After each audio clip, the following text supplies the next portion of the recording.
Саламатсыздарбы, кадырлуу телекөрүүчүлөрүбүз, назарыңыздарда Халва шоу программасы адаттагыдай эле анын алып баруучусу мен Сезим Имамадыева. Бүгүнкү биздин эфирибиздин алкагында таланттуу өзгөчө конокторубуз келип отурушат, ырчы музыкант биздин айымдарыбыз жана мырзаларыбыз келип отурушат.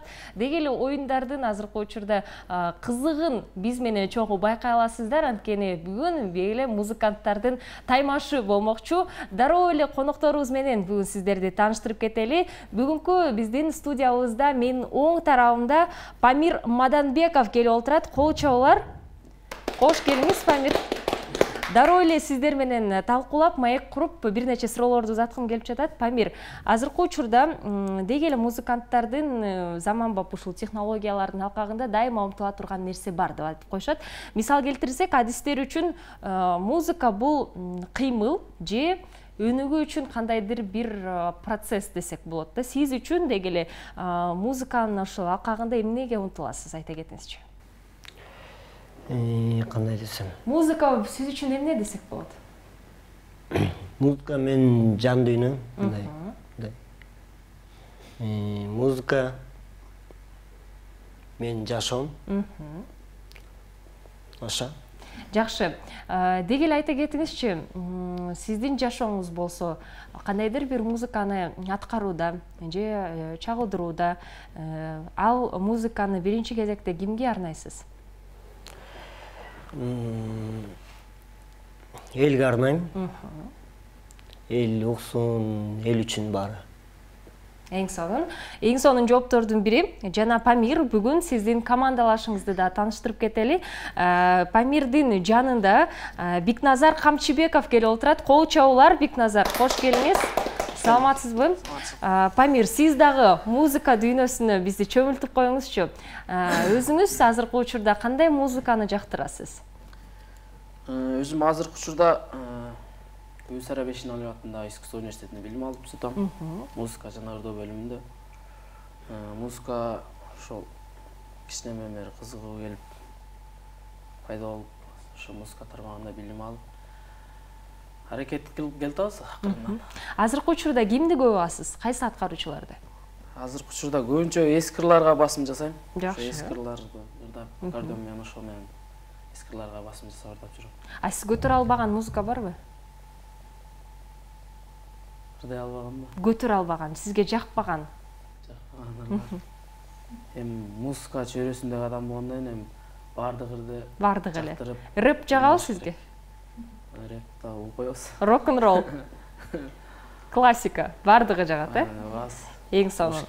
Анда сиздердин командаңыздар күчтүү командалардын бири болот окшойт, анткени баардык музыка тармагында жактырсаңыздар, анткени өз адистигиңиздерди жакшы билгендин бир менин оюмча нерсеси деп айта аламын. Командалашыңыздардын ошо чогуу биргелеп аты кандай болот команданын, айта кетиңиздерчи. Бизге Маданият командасы деп койсок болот. Маданият, Маданият деп койсок болот, Жакшы. Азыркы учурда Маданият командасы менен биз таанышып алдык. Эми сол тарабындагы команда менен сиздерди тааныштырып кетели. Сезим Дуанбек, кош келиңиз, кол чабуулар.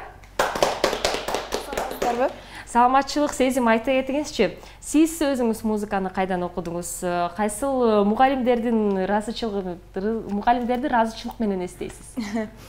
Мен мектепте окуп жүргөндө 10-классыман вокал курсуна жазылган болчумун Белоцктен. Ошол жакта бир жылдай вокалга бардым. Андан соң 11-классты бүткөндөн кийин Сара Бешиналиева атындагы Маданият жана искусство университетине музыка жана ырдоо бөлүмүндө азыр окуйм. Мен азыркы учурда алып жаткан музыкага үйрөтүп жаткан вокалдан берген Ырысбай агайыма терең ыраазычылык билдирем. Музыкага болгон кызыгуум кичинекей кезден эле бар болчу.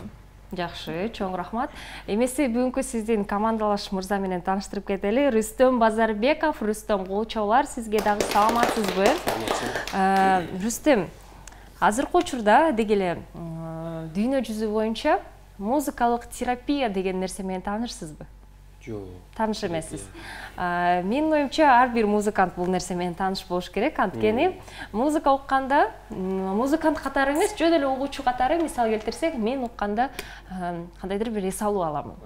Ошол себептен психологдордун, окумуштуулардын изилдөөлөрү боюнча ушундай терапия бар экен да, эгерде кандайдыр бир ооруга чагылдырып калсаң, же депрессияга кирип кетсең, да ушулдан арылткан кандайдыр бир музыка бар экен десек болот. Деги эле сиз үчүн ушул музыка эс алуу кандайдыр бир терапиябы деген суроо бериңип жатат. Музыка бул ар кимге ар кандай болушу мүмкүн. Ар ким ар кандай психология ар кандай адамдардын. Мисалы кээ бир адамдар депрессия түшкөндө классический музыкаларды угат. Кээ биркилер жанагындай рок жанрдагы музыкаларды угушу мүмкүн. Айта албайм да кандай. Мен үчүн, сиз үчүн? Мен үчүн классический классикалардан мааниси бар. Ушу классикадан кимдерди угасыз, айта кетиңизчи? Эски ырчылар, Саңкал Керимбаев, Ырысбай Абдыкадыровдун ырлары өтө мааниси терең ырлар да.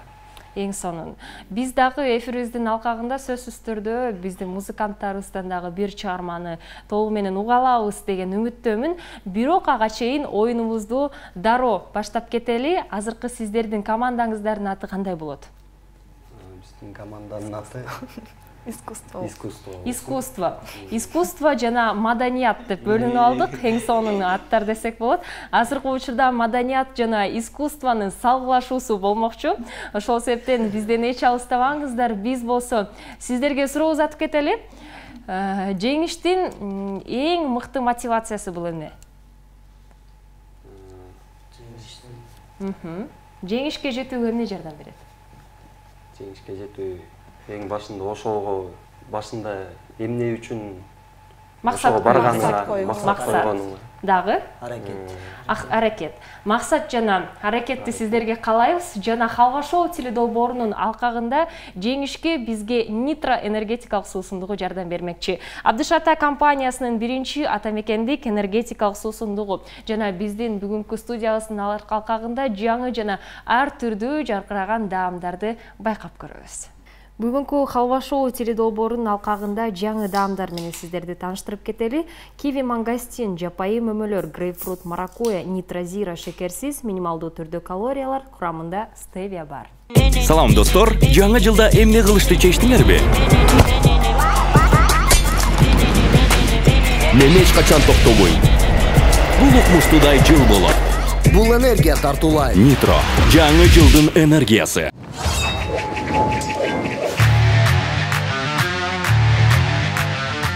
Салт боюнча эфирибизди тамга жегич оюнунан баштамакчыбыз. Жана барыңыздарга белгилүү болгондой эле тамга жегичтин алкагында бизде жашыруун тамга бар.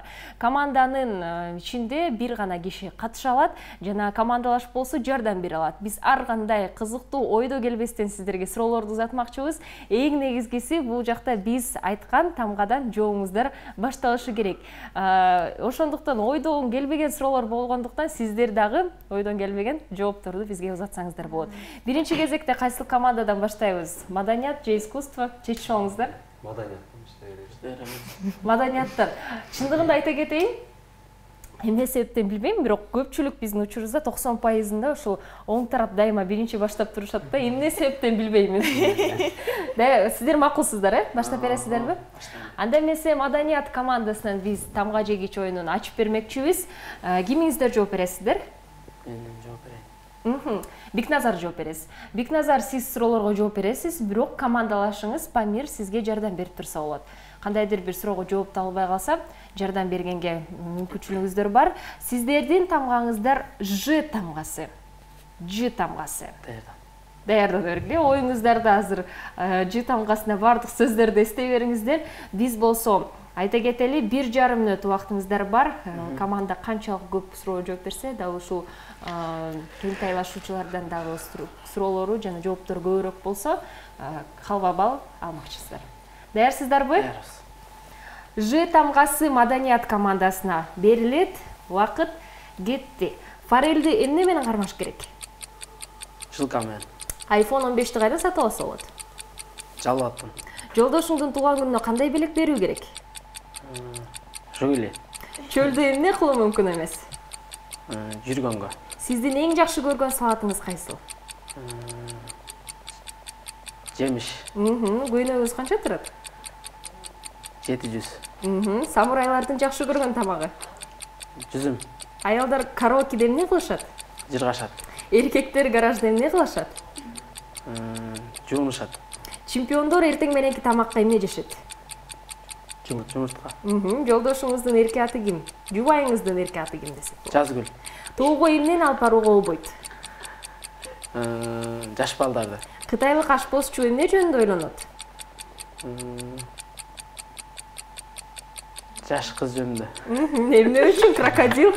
Эмне үчүн крокодил жашыл? Жерде жүргөн үчүн. Ысык көлдүн борбору?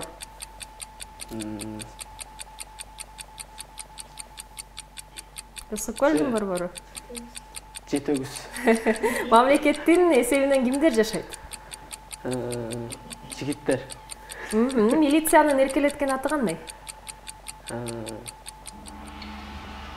Жаркылдагым. Жакшы. Убакыт бүттү. Кол чабуулар. Бекназар, айта кетиңизчи, оюңузда кайсы суроо калды сиздин? Кайсысы? Кытайлык ашпозчу эмне жөнүндө ойлонот дегенде? Жакшы жооптордун бири болду. Рахмат. Памир дагы жардам берди бир-эки жакта. Тең тайлашуучуларыңарга өтөлүү. Искусство командасы ким жооп берет суроолорго? Мен жооп берейин. Рүстөм жооп берет суроолорго. Сезим, сиз дагы жардам берүүгө аракет кылыңыз. Сиздердин тамгаңыздар Ш тамгасы. Алыс кетпей Ж, Ш деп коелу. Ш тамгасы сиздерге берилет. 1,5 мүнөт убакыт, даярсыздарбы? Убакыт кетти. Айлыгыңызды жубайыңыздан кайдан жашыруу керек? Шыпыргыда. Шымды кантип тийүү керек? Шыпылдат. Франциянын борбору? Швеция. Эң кичинекей ит? Шарик. Эшикти какпай туруп кантип кирсе болот? Шашып. Кышында канаттуулар кайда учат? Шамал менен. Бакыт үчүн сизге эмне жетишпейт?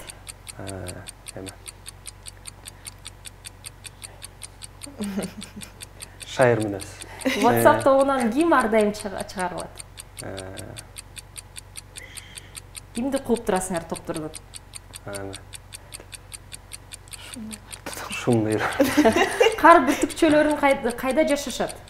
Кандай? Кар бүртүкчөлөрү кайда жашашат? Шаарда. Коңшулардан кантип кутулуу керек? Шаш. Тойдогу эң даамдуу тамак?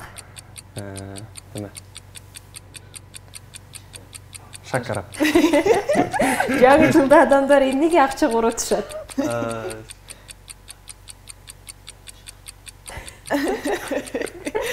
Жардам бербеңиз. Жаңы жылда адамдар эмнеге акча коротушат? Эмне коротушат? Убакыт бүттү. Теке кашы. Бекназарды угуш керек болчу да. Чындыгында бул жакта дос экениңиздер да байкап турат. Бекназар дагы менин оюмча Рүстөмгө жардам берип турду. Азаматсыздар, достукта билинип жатат, бирок бул жакта сиздер карама каршы команда экениңиздерди унутпаңыздар. Биз болсо жыйынтыктайлы. Азыркы учурда тамга жегич оюнунда Маданият командасы 17 суроого жооп узатышты. Кол чабуулар, азаматсыздар. Эмесе биздин искусство командасын өтөлү. Искусство командасы болсо 11 суроого жооп узатышты. Кол чабуулар, бул да жакшы жыйынтыктардын бири. Жыйынтыгында 0-1 Маданият командасы азыр алдыга умтулду. Ошондуктан сиздер батырактан чамданып кууп жетиңиздер. Биз болсо кийинки оюнубузга өтөбүз. Алло, сен кайдасың деп аталат.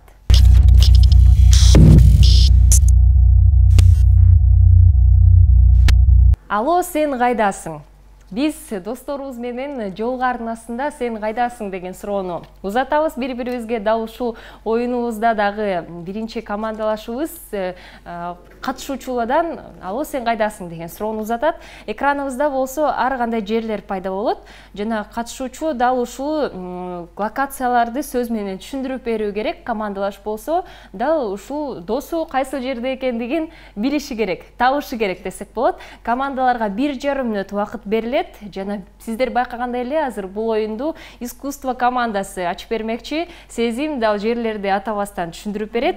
Рүстөм болсо табууга аракет салат, Даярсыздарбы? Даярбыз. Анда эмесе кеттик.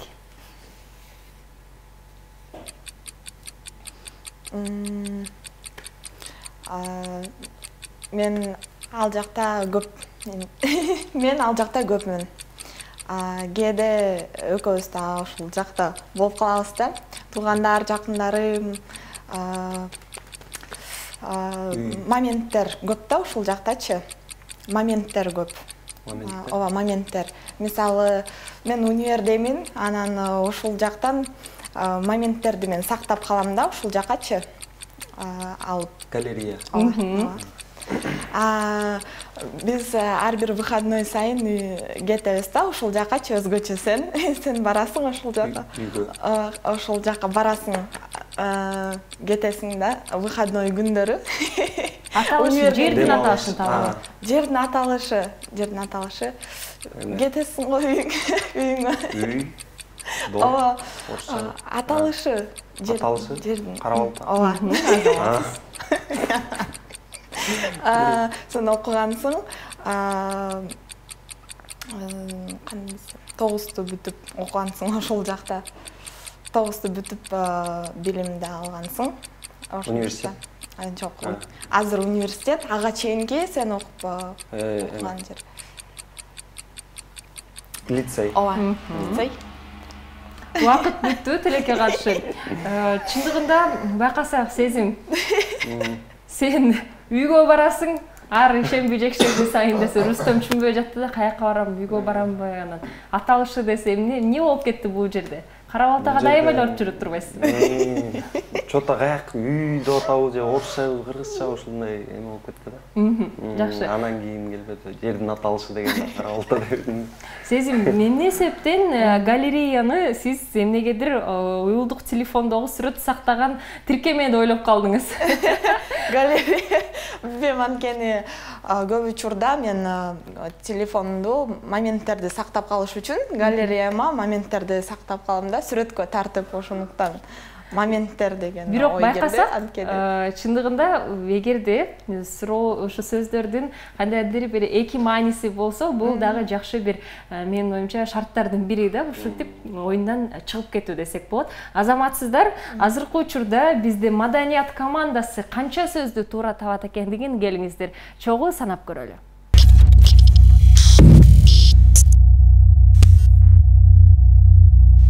Алуу сен кайдасың оюнубузду улантуудабыз. Азыркы учурда маданият командасы сөздөрдү табууга аракет салат. Бекназар болсо экранда пайда болгон сөздөрдү түшүндүрүп бересиз. Памир болсо табууга аракет салат, Активдүүрөөк болгула. Азыркы учурда бул жакта эң көп сөздөрдү табууга аракет салыңыздар. Даярсыздарбы? Анда эмесе кеттик.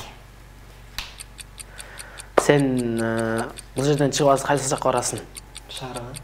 Жок. Үйгө. Кийинки сөзүбүз. Кол менен көрөзү болбойт. Досторуң менен көбүнчө эмне оюн ойнойсуң? Футбол. Дагы. Билер. Товар алган кайсыл жакка барасың? Ош базар. Кабыл алам. Өзүңдү караш үчүн кайсыл жактарга барасың? Өзүң үстү башың Спорт. жок.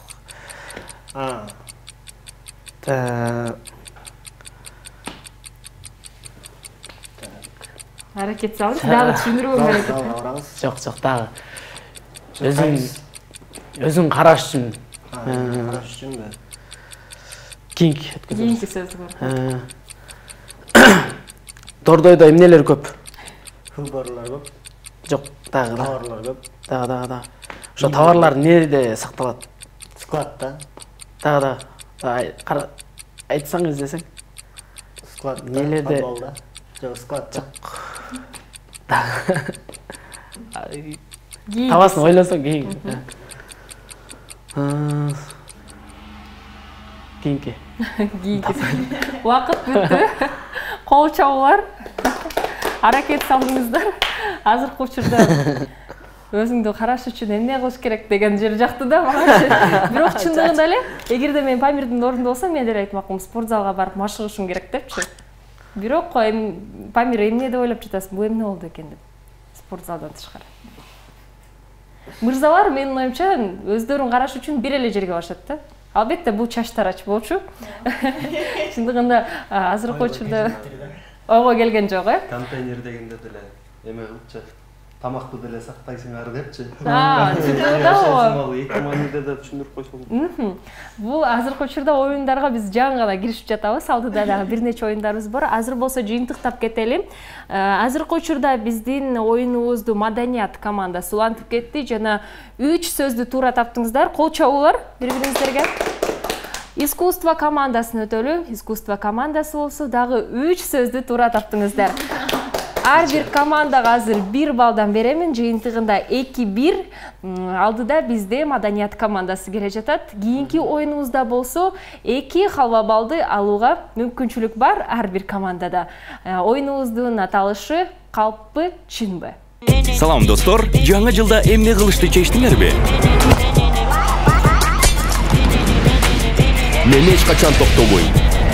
Бул укмуштуудай жыл болот.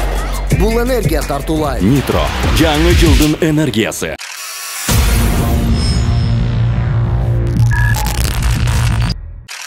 Калппы, чынбы оюну биздин азыркы учурда колубузда дал ушундай кичинекей карточкалар бар. Анын жарымысында чынбы деп жазылып турат, жарымысында болсо калппы деп жазылып турат. Азыркы учурда дал ушул карточкаларды биз аралаштырабыз. Аралаштыргандан кийин команданын бир кишисине таратмакчыбыз. Дал ушул киши карточканы тандагандан кийин ага туш болуп калган ушул сөзгө жараша окуяны айтып бериши керек. Эгерде калппы карточкасы келип калса, калп окуяны айтып бериши керек башынан аягына чейин. Эгерде чындык туш болуп калса, анын жашоосунда болгон ушул чындык окуяны айтып бериши керек. Эң негизги шарттардын бири тең тайлашуучуну алдап кетүү десек болот. Тең тайлашуучу сиздин окуяңыздардан кийин бул окуя чынбы же калппы болгонун айтат сиздерге.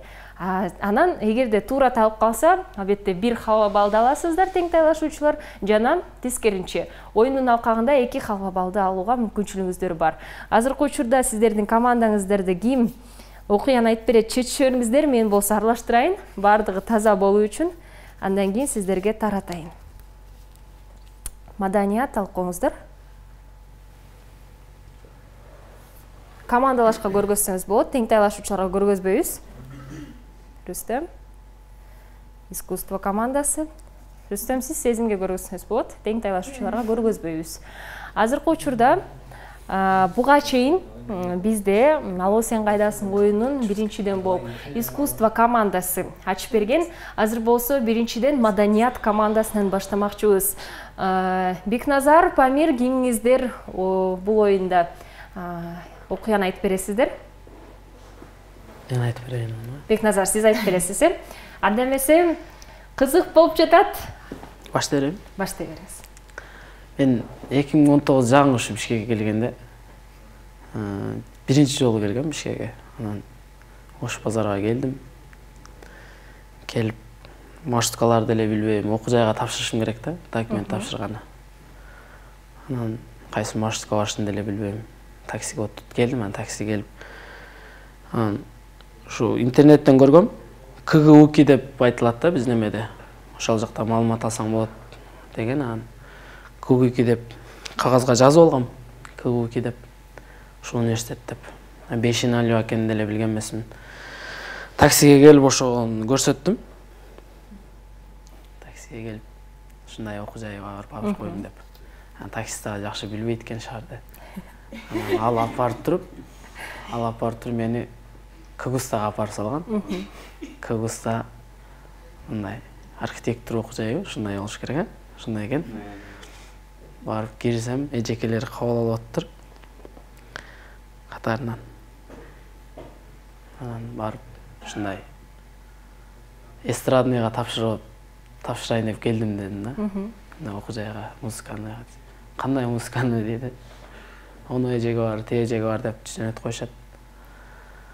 Ага барып музыканы тапшырганы келдим дейт. Кандай музыканы? Бу жерде музыканы жок дейт. Ону эжеге барчы деп жооп коет анысына. Ага барам.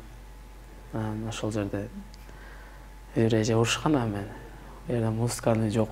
Кадашып келип алса деп. Ошентип бүткөн.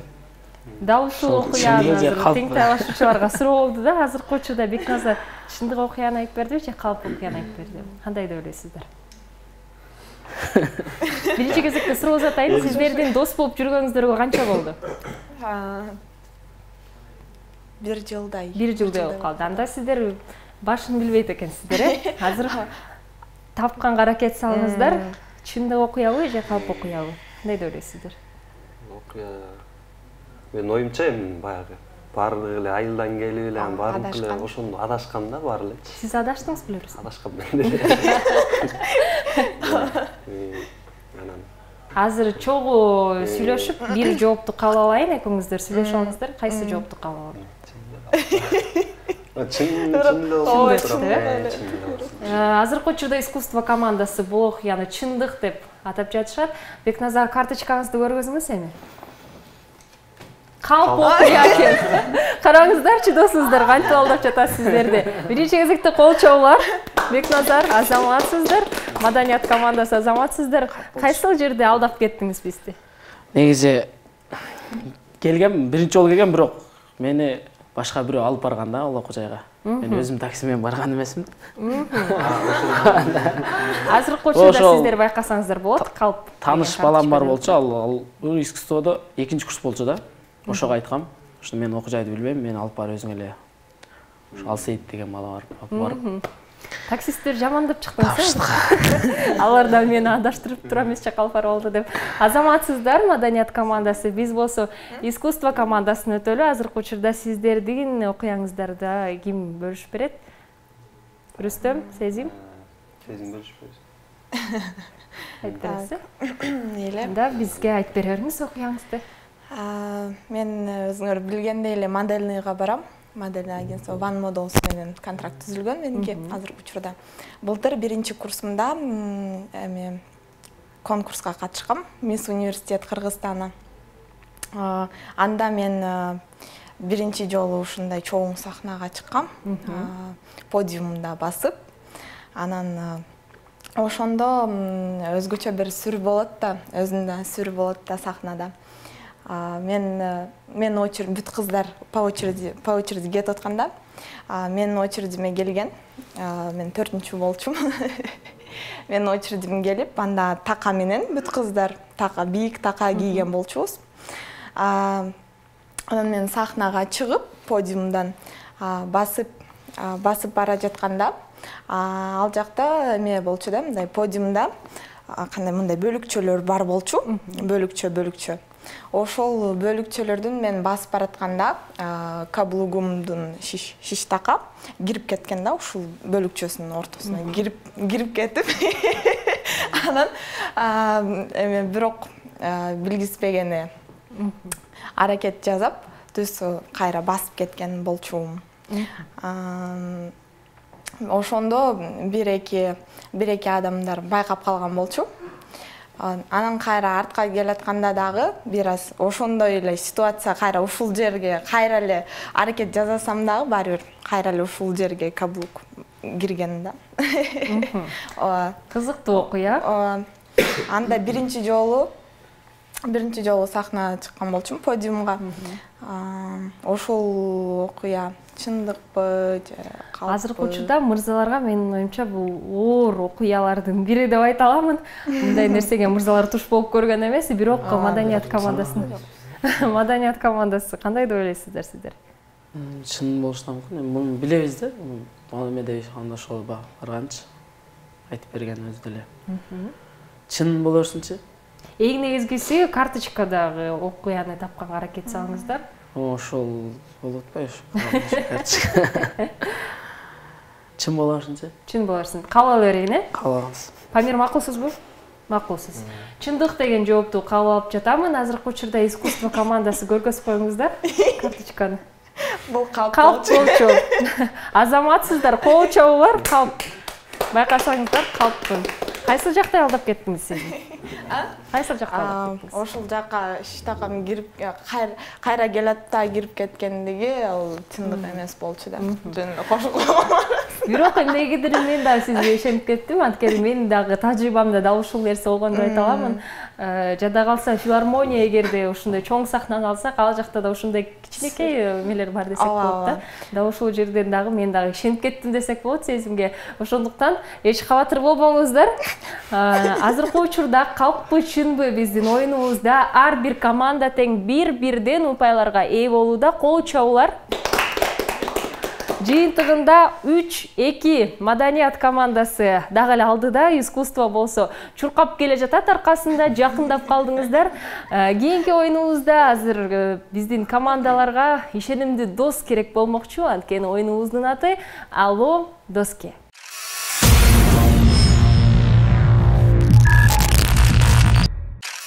Алло Доске оюнубузда дайыма айтып коебуз, биринчи кезекте ишенимдүү дос, экинчи кезекте биздин сүйүктүү гаджетибиздин бири керек болмокчу, уюлдук телефонубуз. Жана азыркы учурда командалар бири-бирине тамганы беришет. Жа ушул тамгадан контактылардын арасында досту тандап туруп, жана экранда пайда болгон суроону ушул досубузга узатмакчыбыз. Досуңуздар кайсы жоопту берсе, дал ушул жоопту гана биз кабыл алабыз. Сиздердин жардам берүүгө баары бир мүмкүнчүлүгүңүздөр болбойт. Анткени 30 секунд гана вакыт берилет. Дароо эле досум, кандайсың? Эфирдемин, суроомо жооп берип койчу дегенге эле жетишесиздер. Анан дароо эле суроону узатып, жоопту кабыл алабыз. Азыркы учурда бири-бириңиздерге биринчи кезекте тамгаларды берип коюңуздар. Искусство, маданиятка тамга берип коюңуздар. Биз кайсы тамга? С тамгасын берет. С тамгасын берет. С тамгасы. С тамгасына достор жок. Достор жок. Анда Р тамгасы. Р тамгасы. Р тамгасы. Азыркы учурда мен байкашым боюнча Памир сиз чабасыз, Анда телефонуңузду алып Р тамгасына досторду издей бериңиз. Бекназар, сиз болсо искусствого тамга бериңизчи, булар дагы издей берсин. Буларга Н тамгасын берейин. Н тамгасын.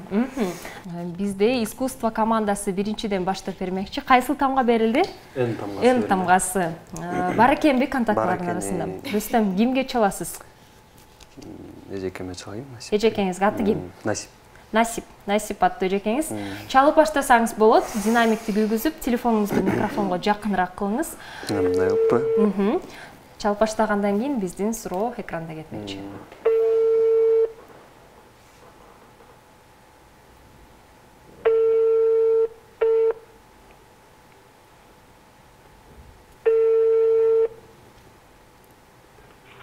Алло. Алло. Насипежке кандайсыз? Жакшы. Мен эмеден чалып аткам азыр. Прямой эфирден азыр. 3 суроо берем.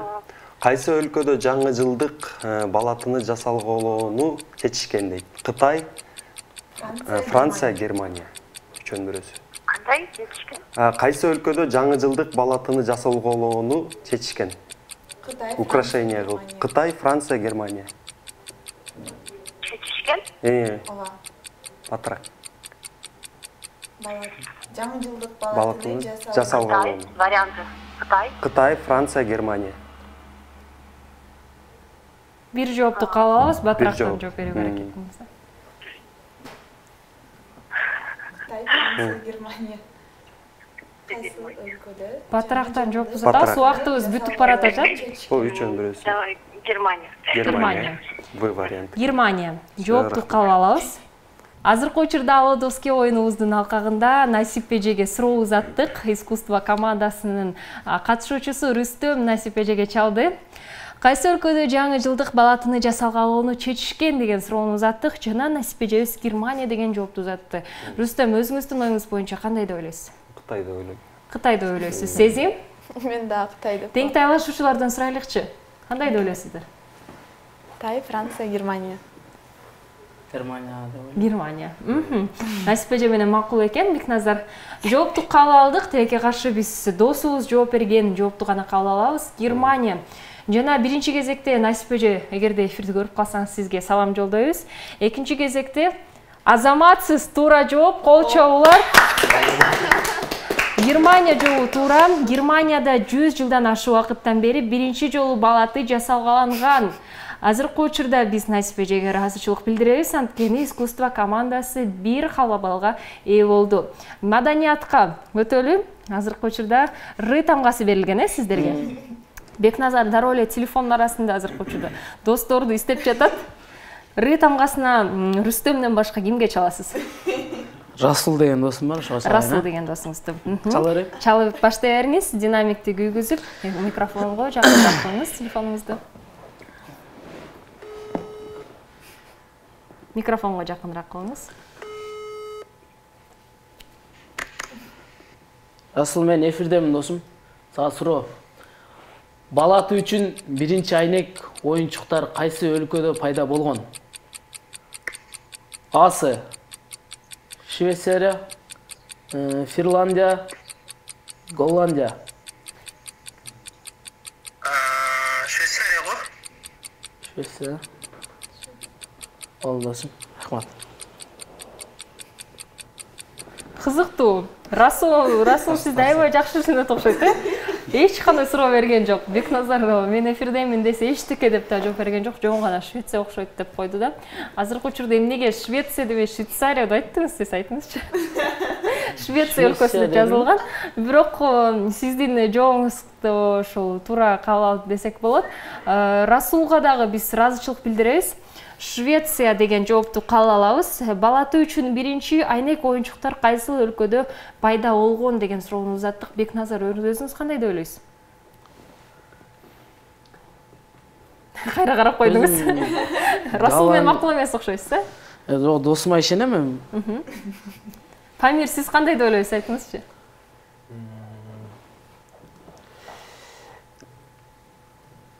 Голландия. Голландия деп ойлойсуз. Тең тайлашуучулар. Финляндия. Жооптор ар кайсы болуп калды, бирок биз Расулдун гана жообун кабыл алабыз. Расул, азаматсыз туура жооп Швеция. Балаты үчүн биринчи айнек оюнчуктары дал ушул Швеция өлкөсүндө пайда болгон. Азыркы учурда биздин Алодоски оюнубуздун алкагында ар бирөөңүздөр тең бир-бирден халва балдарга ээ болдуңуздар. Жыйынтыгында 4-3. Кайрадан эле искусство командасы маданияттын аркасынан чуркап баратат десек болот. Балким кийинки биздин оюнубузда ийгиликке ээ болосуздар. Азыркы учурда 4-3 алдыда маданият командасы. Кийинки оюнубуз болсо эң оор оюндардын бири оозундан окуу деп аталат. Салам достор, жаңы жылда эмне кылышты чечтиңерби? Мен эч качан токтобойм. Бул укмуштуудай жыл болот. Бул энергия тартуулайт. Нитро, жаңы жылдын энергиясы.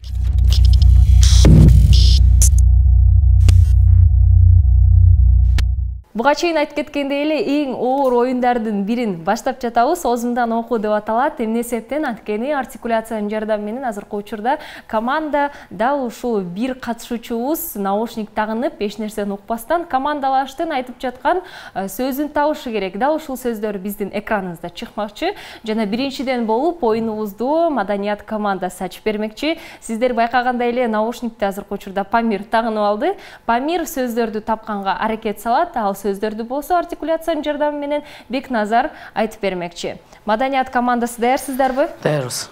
Музыка коюлду. Казино. Казино. Казино. Костюм. Казино. Кашык. Казино. Костюм. Кашкыр.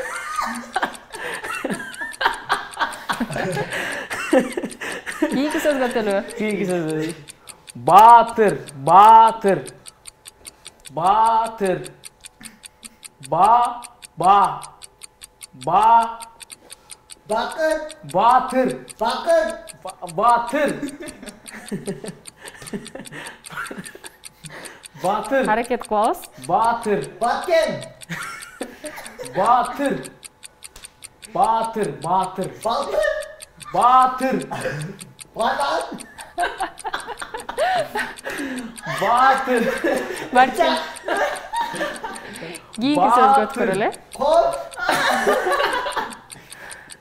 Литр. Литр. Кит. Литр. Ли. Қошқол.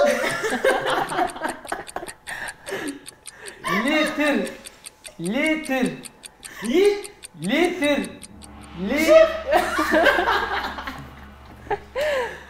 Тилекке каршы убактыбыз бүтүп калды.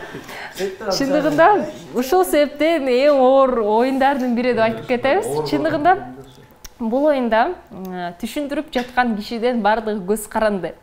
Анткени жайлатып, ооздун ушул иштетип десек болот, ар бир тамганы туура айтууга мүмкүнчүлүк берилет азыркы учурда, бирок кийинки искусство командасына десек болот. Искусство командасы азыркы учурда канча сөздү туура табат экендигин келиңиздер чогуу санап көрөлү.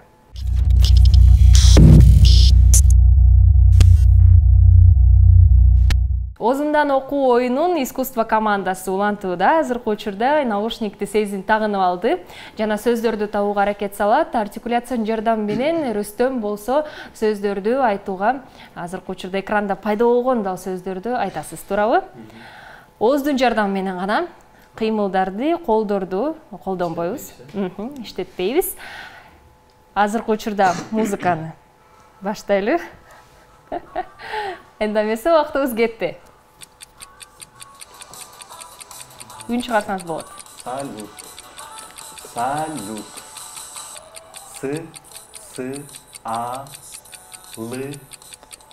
Ют. Чогуу эле сөздү айтыңыз. Салют. Паук. Салют. Страус. Нет. Салют. Статус. Салют.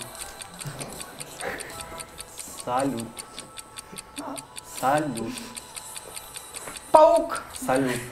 Кийинки сөздү балким коюп көрөбүз. Камчы.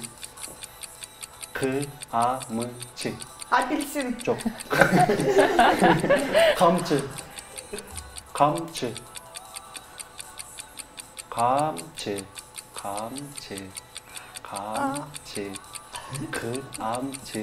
Апельсин. Жок. Камчы. Мейли кийинкисин.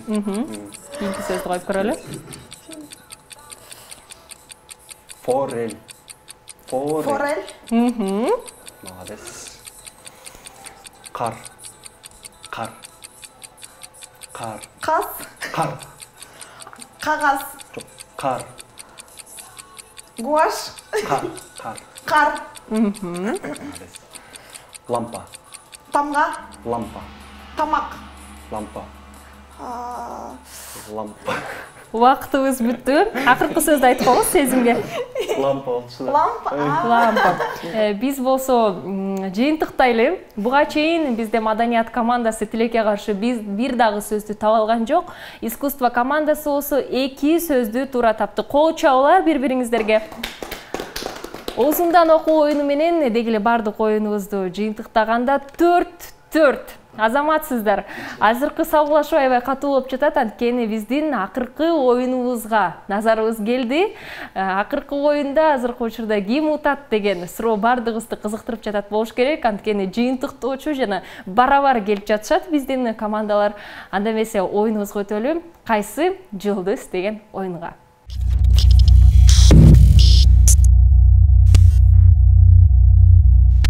Кайсы жылдыз оюнуна, жыйынтыктоочу оюнубузга назар келди. Кайсы жылдыз дегенден байкаган болушуңуздар керек. Жылдыздар менен байланыштуу болот биздин оюнубуз. Экраныбызда дүйнө жүзү боюнча бизде белгилүү актерлор, ырчылар, дегеле каармандар мультфильмде дагы бар болуп калышы мүмкүн. Каармандарыбыздардын аттары чыкмакчы. Жана командалар дал ушул актерлордун дегеле аттарын, инсандардын аттарын түшүндүрүү керек. Бирок аларды атабастан. Жана командалаш киши болсо дал ушул актерлорду табуу керек. Бири-бириңиздерге жардам көргөзүп, байланышыңыздарды байкап көрөбүз. Биринчиден болуп бизде искусство командасы баштап бермекчи. Азыркы учурда Рүстөм дал ушул биздин инсандарды атабастан сезимге түшүндүрүп берет. Сезим болсо табууга аракет салат, Даярсыздарбы? Ооба. Кайсы жылдыз оюнун баштайбыз? 1,5 мүнөт. Азыркы учурда искусство командасында бар. Баштайлы.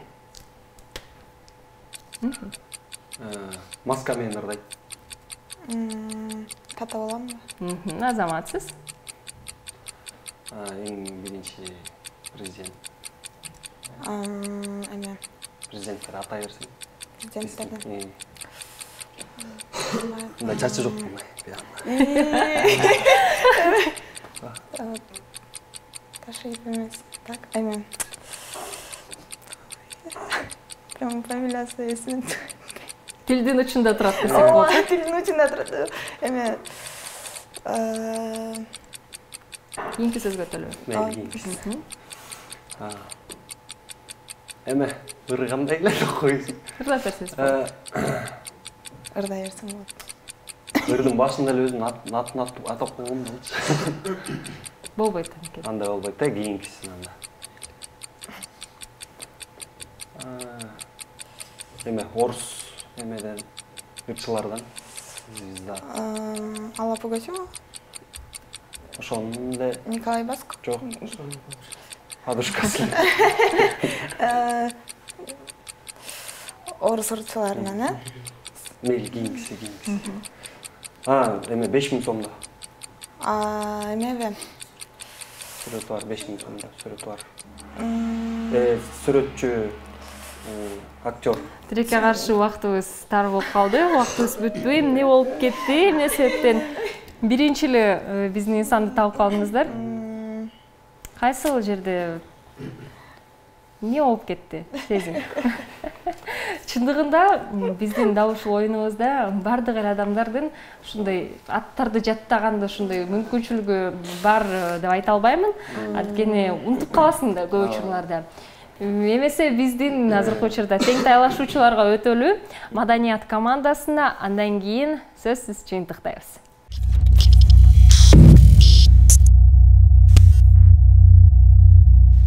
Маданият командасы кайсы жылдыз оюнун улантууда. Азыркы учурда Памир дал биздин экранда пайда болгон инсандардын аттарын түшүндүрүп берет. Аларды атабастан Бекназар болсо табууга аракет салат. Мырзалар, даярсыздарбы? Кеттик анда.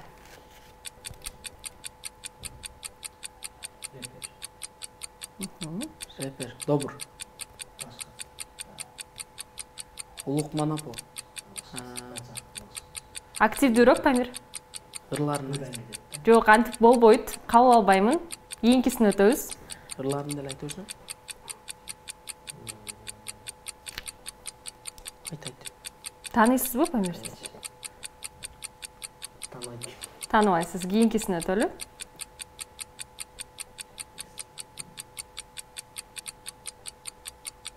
Тааныбайсыз мында. Убакыт кетти болду. Кийинкисин өтөлү анда.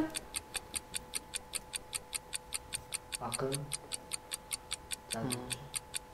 Алкосмо. Азаматсыз.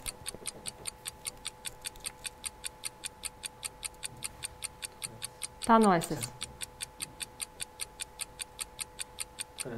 Кийинкисин. Не болду да? Кийинкисин. Убакыт кетти. Бул учурда таанышыбыз керек. Бул ушу ырларын айт. Эркек айым. Биздин өздүк дагы сандарыбыз бар. Тилекке каршы убакытта бүтүп калыптыр. Кайсы жылдыз оюнубузда маданият командасы бир аткаруучуну инсанды туура таптыңыздар. Кол чабуулар. Анда эмесе биздин искусство командасы болсо дагы бир сөздү таптыңыздар. Кол чабуулар. Биз болсо бир аз убакыттан кийин оюнубузду жыйынтыктайбыз. Халва шоу теледолбоорунда азыркы учурда оюнубузду жыйынтыктайлы. Буга чейин биз кайсы жылдыз оюнунда ар бир команда тең бир-бирден упайга ээ болгон.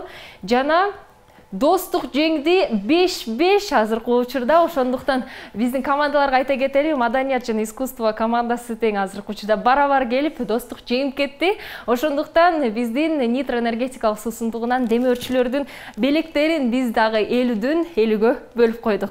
Азыркы учурда Маданият командасына берекетейин белектерди жана искусство командасына. Кимиңиздер негизги белекти аларыңыздарды өзүңүздөр чечип алгыла. Өздүк убактыңыздарды бөлүп бизге дагы деги эле телекөрүүчүлөрдүн бардыгын көңүлдөрүн ачып кеттиңиздер. Жакшы оюн үчүн сиздерге ыраазычылык. Биз болсо телекөрүүчүлөр менен коштошуу убакыт келди. Кайрадан кийинки чыгарылыштарда амандашканча.